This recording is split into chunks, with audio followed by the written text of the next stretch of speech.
안녕하십니까. 암호화폐 정보를 전달해드리는 닥터 비트맨입니다. 네, 블록스트림의 CEO가 비트코인 단순 결제용 화폐보다 훨씬 유용하다 이렇게 언급을 했습니다. 네, 아담백 블록스트림 CEO가 14일 트위터를 통해서 비트코인의 특징에 대해서 언급을 했는데 총 5가지의 특징을 언급을 했습니다. 그럼 알아보겠습니다.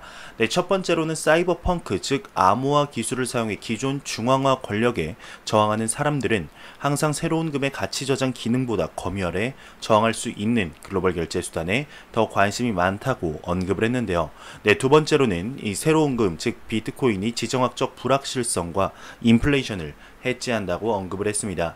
네, 세 번째로는 이제 새로운 금의 특성, 즉 비트코인의 특성은 금 애호가 투자자들을 끌어들여서 비트코인이 대중에 더 많이 노출될 수 있도록 만든다고 언급을 했고, 네 번째로는 지정학적으로 중립적이고 자유시장 화폐인 비트코인이 가치 저장 기능과 검열 저항성 둘 다 가지고 있기 때문에 단순 결제용으로 쓰이는 화폐보다 훨씬 가치 있고 유용하다고 언급을 했습니다. 네, 마지막 다섯 번째로는 반면 금은 결제 수단으로는 적합하지 않다고 언급을 했는데요. 네, 마지막에 보게 되면 이제 깨알같이 네, 금보다 낫다라고 하죠. 네, 여기에 보게 되면 비트코인이 결제 수단으로서 낫다는 내용이 아닌 단순 결제용 화폐, 즉 우리가 지금 사용하고 있는 법정 화폐보다 더욱 많은 기능을 가지고 있다는 것을 강조하는 것 같습니다. 네, 마지막으로 이제 금과 비교한 것을 보게 되면 금이 디지털 자산, 즉 금으로서의 입지가 네, 점점 확고해지고 있다는 것을 의미를 하고 있죠. 네, 내용을 보게 되면 비트코인 결제에 관한 장점들은 나오지 않고 있는 것을 볼 수가 있습니다. 네, 최근 들어서 이제 비트코인과 법정화폐보다는 금과 비교하는 많은 기사들을 볼 수가 있죠. 아무래도 앞서 언급한 듯이 디지털 금으로서 입지를 다져 나가고 있기 때문이지 않나 싶습니다.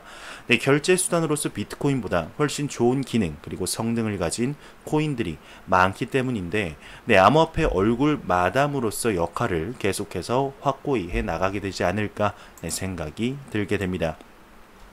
네, 다음 소식입니다. 이제 영국 중앙은행 총재가 미 달러를 대신할 준비 통화의 리브라와 같은 암호화폐를 예시를 들어서 지금 화제가 되고 있습니다.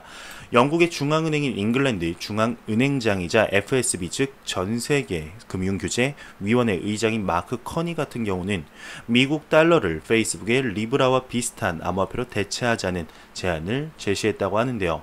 네, 와이오밍주 잭슨 홀에서의 미국 연방 준비제도 이사회 연차 총회에서 마크 커니는 정책의 여지가 제한적이며 경제 정책의 불확실성 증가와 보호주의, 부정적인 충격이 충분히 상쇄되지 못함으로써 세계 경제의 디플레이션 압력이 가해질 것이라고 언급을 했습니다. 네, 그러면서 중앙은행은 단기적으로는 현 상황에 대처해야 하지만 장기적으로는 극적인 조치를 취할 필요가 있다고 분명히 경고를 했네요. 네, 구체적인 방안으로는 이제 마크 커니는 미국 달러화와 갖고 있는 세계 준비 통화로서의 포지션을 페이스북의 리브라와 유사한 암호화폐 형태로 대체하는 것이 좋다고 호소를 했는데요. 네, 이는 위와나 같은 다른 불안 통화를 달러화로 대체하는 것보다 나은 선택이라고 마크 커니는 믿고 있다고 이렇게 강조를 했습니다. 네, 여기서 말하는 이제 불안 통화라는 것은 하나의 이제 화폐 제도가 기초가 되는 본위 화폐와 교환이 보증되지 않는 지폐를 가리키는 단어입니다. 즉, 이 화폐를 가지고 있어도 다른 나라와 확실하게 교환이 된다는 보증이 없는 화폐를 가리키는 말이죠. 네, 얼마 전 전 세계 리브라 죽이기에 동참을 했던 영국의 모습을 보게 되면 지금 같은 발언은 참 의아한 일입니다. 네, 영국 같은 경우는 리브라 프로젝트에 대해서 국정조사를 실시할 전망으로 알려졌었는데, 영국 하원 디지털 문화 미디어 스포츠 위원회인 이제 다미언 콜린스 위원장은 그동안 이용자 개인정보 보호 문제로 논란의 중심에 있었던 페이스북이 수십억 명에 육박하는 리브라 사용자들의 금융정보를 어떻게 보호할 것인지 의문을 가지지 않을 수 없다라면서 언급을 했었는데 참 의아한 일이죠. 네, 그때만 해도 이제 리브라 옹호 발언을 할 것이라고는 상상도 못했었는데요. 네, 최근 영국의 브렉시트 열기가 고조되면서 단기적으로 영국 경제에 타격이 갈 것으로 많은 전문가들이 지금 예상을 하고 있습니다. 네, 이것을 우려한 것이 아닌가 싶습니다. 얼마 전 영국 중앙은행의 국영 암호화폐 조사 보고서를 보게 되면 CBDC가 국가 경제에 별다른 부정적인 영향이 없다라고 언급을 했는데 현재 영국에서도 가파르게 암호화폐에 대한 기조가 바뀌는 것을 알 수가 있습니다. 네, 앞으로도 영국에서 어떠한 내용들이 나오게 될지 지켜봐야 되겠네요.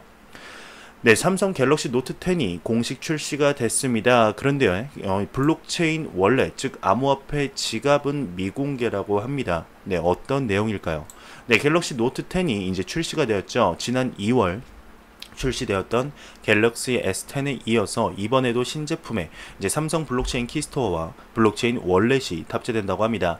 네, 키스토어는 암호화폐 계정 비밀 키를 안전하게 보관하는 소프트웨어죠. 이 키스토어와 여러 블록체인 앱을 연결해주는 다리 역할을 하는 월렛입니다.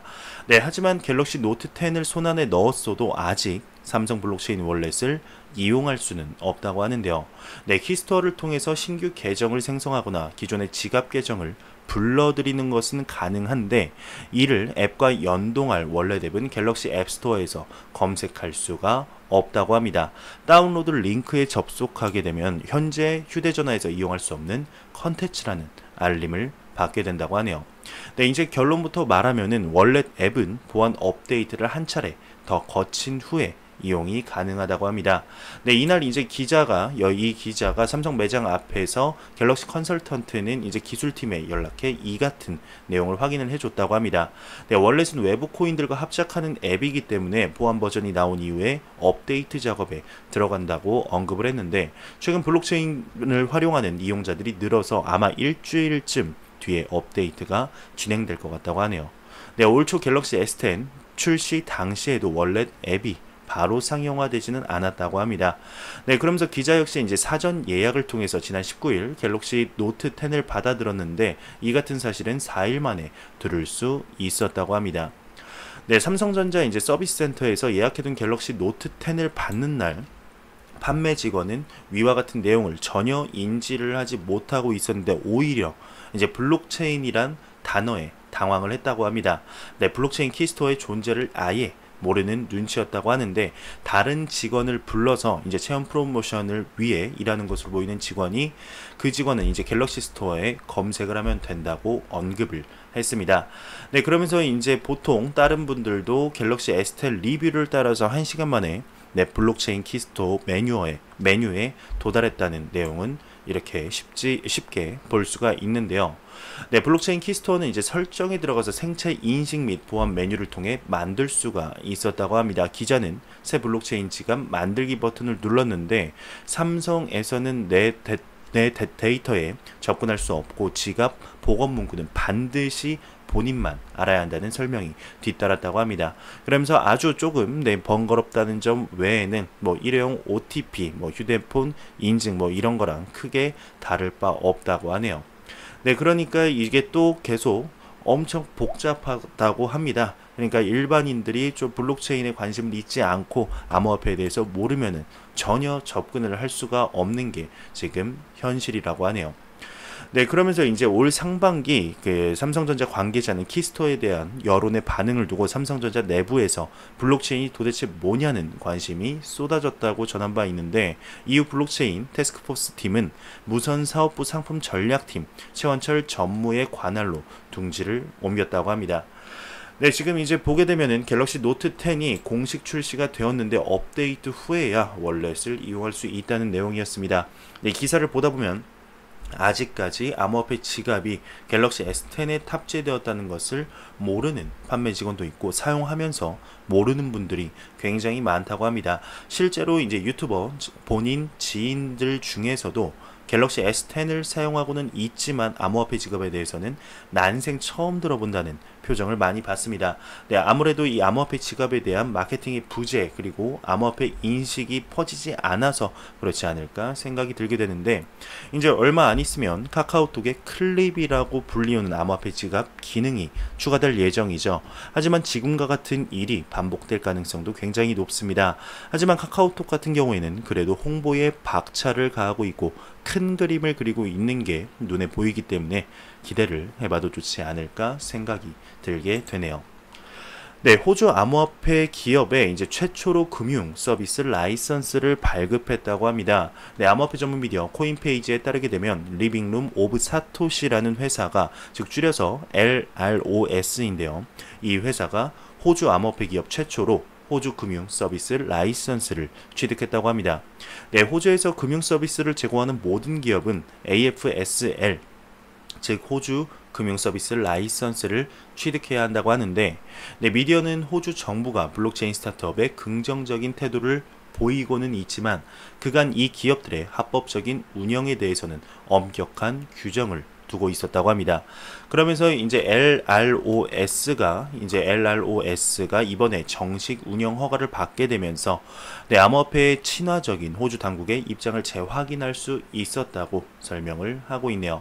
네, 2014년 5월에 설립된 리빙룸 오브 사토시 줄여서 LROS는 비트코인을 사용해 1억 달러 규모 이상의 청구서를 처리하는 것으로 알려진 암호화폐 기업입니다. 네, 전화요금, 전기세, 신용카드 대금, 학비, 세금 등을 암호화폐로 지불할 수 있게 해준다고 하네요. 네, 현재 전 세계 최초이지 않을까 싶습니다. 암호화폐 시장이 한 단계 성숙해졌다, 이런 반증이지 않을까 싶은데, 호주 같은 경우에는 암호화폐 그리고 블록체인에 대해 이미 친화적인 대표적인 국가죠. 네, 호주 서부 최대 대학인 커틴 대학교에서 암호화폐 박사 과정이 설립이 되었었습니다. 네, 우리나라라면 현재 상상도 못할 일이죠. 공식 발표에 따르게 되면은 새롭게 설립된 암호화폐 박사 과정 같은 경우는 블록체인 그리고 사이버 보안, 데이터 분석 관련 연구가 진행되게 되면서 이를 통해서 암호화폐 대중화에 기여한다는 방침이라고 합니다. 네, 그리고 또 지난달에는 호주가 고액 현금 결제 제한을 추진을 했는데 이 적용 범위의 암호화폐는 한도 적용에서 제외가 되어 또 한 번 관심을 끌었습니다. 네, 그러면서도 암호화폐에 이제 퇴직금의 90% 이상을 투자하는 것은 불법이라고 주의를 해서 뭐 하는 건가? 네, 이런 웃긴 내용도 나왔었는데, 네, 호주에서의 최고 금융 서비스 라이선스 발급을 시작으로 해서 이 다른 국가들에서도 이러한 사례들이 조금씩 증가를 했으면 좋겠습니다. 네, 부산시에 관한 소식입니다. 부산 블록체인 특구 내년엔 암호화폐 사업도 허용한다라는 기사가 나왔습니다. 네, 이 시장, 여기 이제 사진에 보시게 되시면 이 유재수 부산시 경제부시장입니다. 네, 올해 안에 암호화폐 공개 즉 ICO를 허용하는 사업을 정부에 제안하겠다. 적어도 내년에는 스타트업들이 부산 블록체인 규제 자유 특구에서 ICO도 하고 사업 운영도 할 수 있도록 할 계획이다. 네, 유재수 부산시 경제부시장이 인터뷰를 통해서 밝혔다고 합니다. 네, 블록체인 이제 규제 자유 특구에서는 미래형 물류 체계 구축 그리고 스마트 투어 플랫폼 구축, 공공 안전 영상 제보 및 데이터 거래 플랫폼 구축, 그리고 디지털 바우처 발행 등 4가지 실증 사업을 진행한다고 하는데요. 네, 인터뷰의 내용이 좀 깁니다. 좀 시간적으로 여유 있으신 분들은 네, 끝까지 봐주시길 바랍니다. 네, 지난 7월 이제 블록체인 규제 자유 특구로 선정이 됐다. 지금 어떻게 진행이 되고 있냐는 질문에 이제 현재는 블록체인 산업을 리딩할 수 있는 조직 체계인 블록체인 특구 기획단을 구성 중이라고 합니다. 네, 그러면서 이제 그 행정지원팀은 부산시청에서 맡으며 법률지원팀은 블록체인 법학회와 같이 준비를 하고 있다고 하네요. 네, 운영위원회는 세부적으로 어떤 걸 논의하냐는 이 질문에는 블록체인 관련 산업을 어떤 식으로 끌고 가야 하는지 제대로 된 방향성을 제시하고 선진국을 따라잡고 더 나아가 앞서 갈 수 있는 전략을 만든다며 그 전략은 특구 사업으로 만들어 정부에 건의할 계획이라고 합니다. 네, 그러면서 이미 4개의 실증 사업이 정해지지 않았냐? 그러면 새로운 사업을 추진한다는 거냐? 라는 질문에는 네, 맞다고 합니다. 실증 사업으로 인정받은 4개 사업은 그 사업대로 그냥 가는 거고, 앞으로 어떻게 특구를 운영하고 특구에서 많은 블록체인 관련 사업을 진행할 건가에 대한 추진 체계를 만든다고 합니다. 네, 현재 실증해보라고 하는 4개 사업은 당연히 하지만 그것만 하려고 이렇게 큰 조직을 만들 이유는 없다며 그 사업들은 시작의 단계이자 가장 기본적인 단계라고 언급을 했네요. 네, 그러면서 이제 어떤 새로운 사업을 건의할 생각이냐라는 질문에는 기획단이 아직 출범하지 않아서 정확하게 정해진 바는 없지만 지금 규제 때문에 못하고 있는 사업들을 건의할 생각이라고 합니다. 네, 아주 좋죠. 네, 블록체인 사업 중 좋고 건전한데 이제 정부가 여러분들이 아시다시피 부정적인 시각을 갖고 막는 것들이 있죠. 네, 예를 들면 ICO를 못하게 막는다거나 거래소 관련 사업을 부정적인 시각으로 보는 경우가 굉장히 많습니다. 네, 그런 사업을 모아서 규제 샌드박스를 적용해 보자고 이야기를 할 수 있을 것 같다고 하네요. 네, 그러면서 올해 안에 사업 제한이 가능하냐? 라는 질문에는 곧바로 할 수 있다라고 이렇게 시원하게 언급을 했는데, 네, 기다릴 것 없이 좋은 사업을 만들어 즉각 제안하려 한다고 합니다. 네, 기다렸다가 되고 하는 게 아니라 좋은 사업이 있으면 그때그때 정부를 설득할 예정이라고 하네요. 네, 그러면서 이제 암호화폐 거래소도 특군에 유치할 계획이 있다고 했다. 뭐 어떻게 될 거냐라고 물었는데, 현재 암호화폐 거래소 시스템을 개선한 거래소를 만들려고 한다고 합니다. 네, 꼭 부산에서 뭘 다 해보겠다는 생각을 갖고 있지는 않다고 하네요. 네, 따라 시스템이 개선된 거래소를 꼭 부산에 만들겠다는 생각은 아니지만 특구 특성상 이제 기본적으로 영업점이 부산에 하나는 있어야겠지 않냐, 네, 이렇게 또 언급을 했는데, 네, 암호화폐 거래소 시스템의 어떤 점을 개선해야 한다고 보냐라는 질문이 있었습니다. 이 질문에는 현재 거래소 시스템은 디지털 자산을 보유하고 있으면서 자산을 실제 거래 체계에 따라 이동시키는 기능과 거래를 체결해주는 기능을 모두 갖고 있다고 언급을 하고 있습니다. 네, 그러면서 여러 기능을 중복해서 가지고 있는 것이라면서 이는 분리돼야 하는 기능이라고 하네요.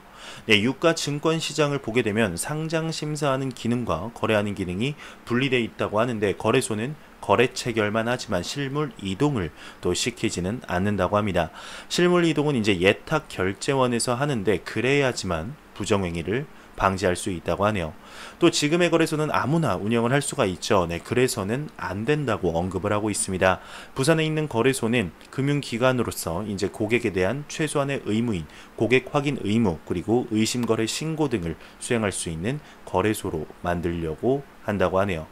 네, 마지막으로 이제 블록체인 기업이 자사 암호화폐를 미리 발아 투자를 받는 ICO는 한국에 어떤 도움이 된다고 보는가라는 질문에는 ICO는 혁신 기업이 자금을 조달받는 혁신적인 수단이 된다고 본다며, 지금의 자금 조달 루트는 혁신 기업에 우호적이지 않다.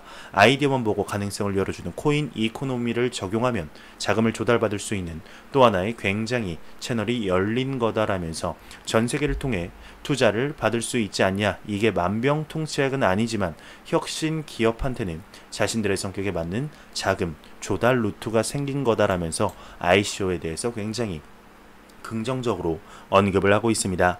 네, 현재 이제 이 인터뷰를 보게 되면 우리나라에서도 암호화폐 시장에 대한 미래도 뭐 그렇게만은 나쁘지 않을 것 같다라는 생각이 들게 됩니다. 하지만 말뿐이라면 누구든 다 하지 않겠습니까? 지금 가장 중요한 것은 말보단 행동으로 실천을 하는 것이죠. 네, 과연 우리나라 정부 그리고 부산시에서 어떤 식으로 진행이 되게 될지 지켜봐야 하지 않을까 생각이 들게 됩니다. 네, 매일같이 나오는 리플에 관한 소식입니다. 리플이 상장되었다고 합니다. 리플 상장 소식, 이제는 뭐 크게 호재거리도 아니죠. 네, 지금 정말 매일같이 나오는 게 아닌가 싶은데, 라토켄이라는 이런 거래소에 리플 XRP가 상장됐다는 소식입니다. 정말 매일같이 지금 한 7일 연속 나오는 것 같은데요. 네, 앞서 언급했지만 지금 상장 소식은 크게 호재거리에도 들어가지 못하는 것이 아닌가 싶습니다.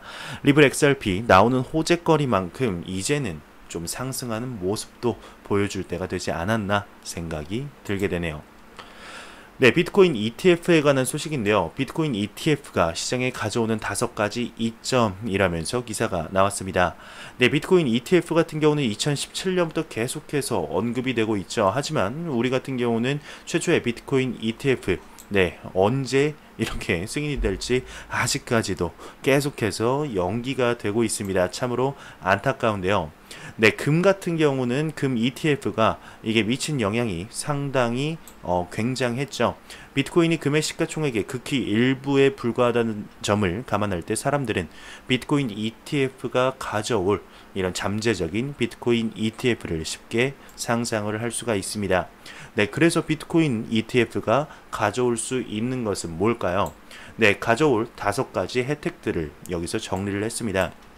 네, 일단 첫 번째로는 투명한 보유를 예를 들었는데, 비트코인 ETF는 모든 자금이 물리적으로 지원되어야 하는 독특함 때문에 자연스럽게 비트코인이 유통되는 대신 저장고에 보관되어 있다는 것을 의미한다고 합니다. 네, 이는 전반적으로 가격 상승 압력과 투명성을 허용한다고 하네요. 네, 두 번째로는 일일 준비금을 증명한다는 건데, 네, 우리는 거래소가 그들의 보유량을 증명하기를 기대하는 가운데 ETF와 같은 기관 기금은 준비금 증명을 허용하게 될 것이라고 합니다. 대중의 신뢰를 얻기 위해 특정 펀드에 비트코인이 얼마나 저장돼 있는지 정확히 알 수 있을 거라고 하네요. 네, 그리고 투자자 보호가 있습니다. 지난 1년 동안 비트코인에 대한 엄청난 의존도를 보였지만 전통적인 투자자들은 여전히 비트코인에 대해 주저를 하고 있죠. 네, 비트코인 ETF는 전통적인 투자자들의 불신을 잠재우고 잠재적인 사기로부터 투자자를 보호하는 데 도움이 될 거라고 합니다. 네, 그리고 새로운 자본의 유입이 있죠. 이것이 가장 암호화폐 투자자분들 비트코인 ETF에 기대하는 바가 아닌가 싶습니다. 네, 첫 번째 금의 ETF 결과를 살펴보면 쉽게 알 수가 있는데, 금 ETF가 처음으로 승인받았던 2004년에는 금 가격이 350%나 급등을 했습니다. 네, 이후 점점 수요가 늘어나 금값이 폭발했다고 하네요. 네, 그러면서 간편해지는 세금 절차가 또 있습니다. 현재로서 암호화폐에 관한 세금을 알아내는 건 굉장히 복잡하죠. 미국에서는 암호화폐 거래에도 세금이 붙습니다. 하지만 이 절차와 결과가 좀 이렇게 신빙성을 주고 있지는 않죠. 네, 비트코인 ETF를 사용하면 전통적인 투자자가 세금을 간단하게 계산할 수 있다고 하네요. 네, 그러면서 이제 마지막으로 기관의 돈 유입이 있습니다. 기관 자금은 이미 서서히 암호화폐 산업으로 진입을 하고 있지만 승인된 ETF는 완전히 새로운 패러다임이 될 것으로 예상이 되고 있습니다. 네, 비트코인이 훌륭한 자산으로 금융계에 진입하려면 결국 ETF 승인을 받아야겠죠. 시간이 흐르면서 비트코인이 계속 성숙함에 따라서 언젠가는 필요한 승인을 받을 가능성이 더 높아지고 있다며 기사가 마무리되고 있습니다. 정말 2017년, 2018년부터 꾸준히 얘기가 지속되고 있는 비트코인 ETF에 관한 내용이었습니다. 네, 2018년 안에는 무조건 비트코인 ETF가 승인난다라고 얘기가 나오다가 지금은 스물스물 이야기가 다시 들어가고 있는 소재가 아닌가 싶은데요. 이제는 정말 승인이 날 때가 되지 않나 생각이 들게 됩니다. 네, 다음 달인 9월 22일 벡트의 오픈이 확정이 되었죠. 벡트의 오픈이 비트코인 ETF 승인에 과연 어떠한 영향을 주게 될지, 그래도 어느 정도 긍정적인 영향을 주지 않을까 생각이 들게 되는데, ETF 승인이 계속적으로 그리고 또 연기되면서 많은 분들이 이제 승인에 대한 기대도 하지 않는 상황입니다. 네, SEC의 이제 클레이튼 위원장 같은 경우는 암호화폐 자산 운용 방안과 시장 조작에 대한 우려가 해소되어야 하지만 ETF 승인이 날 것으로 언급을 했죠. 네, SEC의 크립토맘이라고 불리는 헤스터 피어스 의원 같은 경우는 비트코인 ETF는 이미 승인이 났어야 된다며 신랄하게 SEC 자체를 비판을 했었습니다. 그만큼 같은 기간 내에 있어도 ETF에 대한 의견이 많이 갈리고 있는 실정이죠. 네, 작년과는 다르게 이번 연도 안에 ETF 승인 난다라고 언급한 인물들이 요즘 보이지 않는 게 참 뭔가 허전하게 느껴집니다.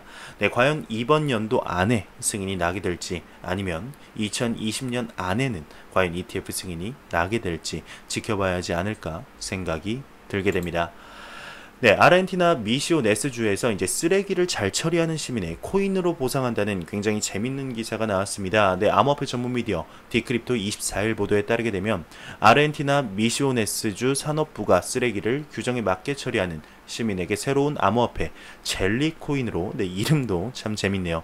네, 젤리코인으로 보상할 계획이라고 이번 주 초 발표를 했습니다. 네, 미시오네스주 산업부는 블록체인 기반의 젤리코인을 만들기 위해 하이브라는 프로젝트를 추진을 하고 있는데, 참여를 원하는 시민은 젤리코인 네트워크에 계정을 만들면 된다고 합니다. 네, 버리는 쓰레기 품목에 관한 정보를 네트워크에 등록하게 되면 플랫폼은 플라스틱, 그리고 금속 등 특정 품목의 분류를 담당하는 개인과 연결시킨 뒤 지정된 장소에서 폐기물을 처리하는 업자에게 최종 이제 전달이 된다고는 합니다. 근데 젤리코인에 관한 이제 구체적인 정보는 아직까지 정확히 밝혀지지 않았네요. 네, 참 재밌는 기사죠. 쓰레기를 이제 잘 처리하면 코인으로 보상한다니 획기적인 발상이지 않나 싶습니다.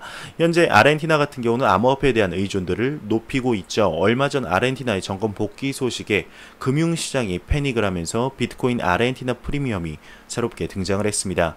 암호화폐가 널리 쓰이는 대표적인 나라 떠올리면 많은 분들이 베네수엘라를 떠올리죠. 정작 베네수엘라보다 아르헨티나가 훨씬 더 암호화폐에 친화적이라고 하네요. 네, 은행이 고객들에게 서비스를 일방적으로 끊기 일쑤라고 합니다. 그리고 지난해 인플레이션이 무려 47%를 기록한 아르헨티나가 비트코인을 쓰는 사람이 자연스럽게 증가를 하고 있다고 하네요. 네, 이러한 자국의 화폐 가치가 떨어지고 있는 국가들에서부터 암호화폐 시장이 활기를 띠기 시작할 텐데 그 여파가 다른 금융 선진국들에게 과연 어떠한 영향을 주게 될지 지켜보도록 하겠습니다. 네, 제가 준비해온 소식은 여기까지입니다. 영상이 도움이 되셨다면 구독과 좋아요 그리고 광고 한 편만 처음부터 끝까지 시청해 주시기 바랍니다. 이 채널은 오직 광고 수익으로 운영이 되게 됩니다. 네, 영상 항상 시청해 주시는 시청자분들, 구독자분들 너무나 감사합니다. 저는 다음 영상으로 찾아뵙도록 하겠습니다. 주말 행복한 주말 보내시길 바라면서 다음 영상으로 인사드리겠습니다. 감사합니다.